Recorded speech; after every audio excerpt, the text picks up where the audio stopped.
Syederalun, Partai Demokrat menyatakan bersedia memberikan bantuan hukum untuk Gubernur Papua Lukas NMB yang berstatus tersangka di Komisi Pemberantasan Korupsi atau KPK. Bantuan hukum itu akan diberikan jika diperlukan oleh Lukas NMB. Hal itu disampaikan oleh Ketua Umum Partai Demokrat Agus Harimurti Yudhoyono atau AHY sebagaimana ketentuan dalam organisasi partai. AHY juga mengatakan Partai Demokrat juga akan menegaskan akan menghormati jalannya proses hukum terhadap kadernya tersebut, serta meyakini tidak melakukan intervensi terhadap proses hukum yang berjalan nantinya. Tidak akan pernah melakukan intervensi terhadap proses hukum dalam bentuk apapun.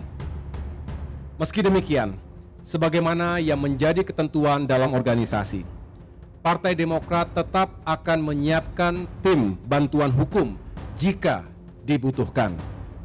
Hal ini berlaku sama untuk seluruh kader Partai Demokrat yang terkena kasus hukum.